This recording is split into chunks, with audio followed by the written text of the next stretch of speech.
Para sahabat yang terkasih, salam berkah di akhir pekan di hari Sabtu ini. Bagaimana perjalanan dalam sepekan ini? Tuhan Yesus bersama dengan kita. Khususnya hari ini, Sabda Hidup diambil dari Injil Markus bab 2 ayat 13 sampai 17. Panggilan itu sesuatu yang menarik dan sangat personal sekali.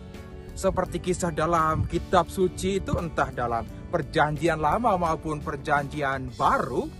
Dalam perjanjian lama, panggilan itu ada yang Tuhan ngomong langsung kepada yang bersangkutan, seperti kepada Abraham bapa bangsa.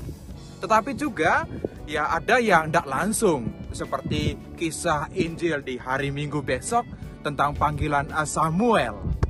Nah, entah langsung ataupun tidak langsung, panggilan itu selalu menarik para sahabatku yang terkasih. Seperti panggilan Lewi pada hari ini. Bagaimana Yesus mengatakan, ikutilah aku, dan kemudian dia mengikuti Tuhan Yesus. Tentu dalam kitab suci juga ada yang begitu Tuhan Yesus ngomong ikutilah aku, dan kemudian mereka ikut. Tetapi ada juga yang putuskan untuk tidak ikut, seperti seorang anak muda yang kaya itu, dia tanya tentang kehidupan kekal, lalu Tuhan Yesus katakan, jual semua itu harta bendamu, berikan itu kepada orang-orang miskin. Nah, di situ dia kaget. Nah, kemudian dia tidak mengikuti Tuhan Yesus. Inilah panggilan yang misteri sekali para sahabatku yang terkasih. Dan waktu Tuhan itu selalu waktu yang tidak dipikirkan oleh manusia.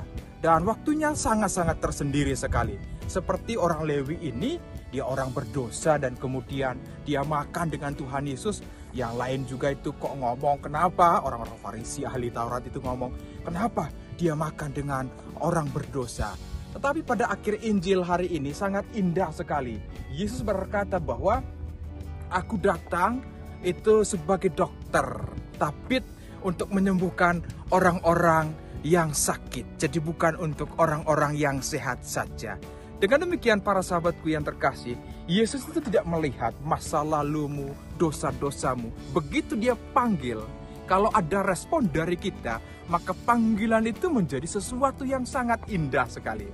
Saya percaya bahwa panggilan saya dan para sahabat, kita punya sejarah yang berbeda-beda, punya liku-liku yang berbeda-beda. Tetapi yang menjadi indahnya bahwa Tuhan yang memanggil. Dan kemudian panggilan ini untuk siapa? Panggilan untuk melayani Tuhan dan sesama. Injil Tuhan itu menjadi begitu indah ketika kita membahasakannya dan melakukannya dalam kehidupan yang sangat sederhana. Maka kemudian Injil itu hidup ketika kita sungguh-sungguh apa yang sudah menjadi komitmen panggilan itu, kemudian kita menjadi orang-orang Katolik yang tidak hanya sebagai pendengar firman saja, tetapi lebih daripada itu menjadi pelaku firman. Mari para sahabatku yang terkasih, Tuhan datang memanggil kita dengan cara Tuhan sendiri.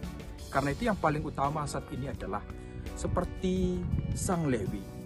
Dia orang berdosa, tetapi dia punya masa depan di hadapan Tuhan. Karena dia percaya bahwa kekurangan-kekurangan yang ada, dosa-dosa yang ada, kemudian dipakai oleh Tuhan untuk menjadi berkat bagi yang lain. Makan bersama itu bukan sekedar makan bersama seperti biasa, tetapi itu adalah sebuah tanda bahwa saya mempunyai hidup yang baru. Karena hidup yang baru perlu saya syukuri, perlu saya nikmati, dan kemudian saya perlu bagi-bagikan kepada yang lain.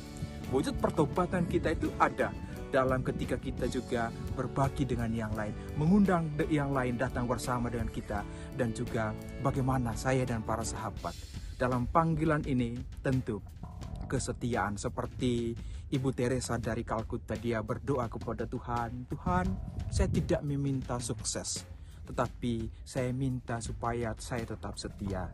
Mari kita tetap setia dalam panggilan apapun, entah itu menjadi biarawan, biarawati, atau menjadi awam. Panggilan itu kita melangkah bersama, berjalan bersama, merasakan kehadiran Tuhan secara nyata, dan kemudian itu dibagi-bagikan kepada yang lain.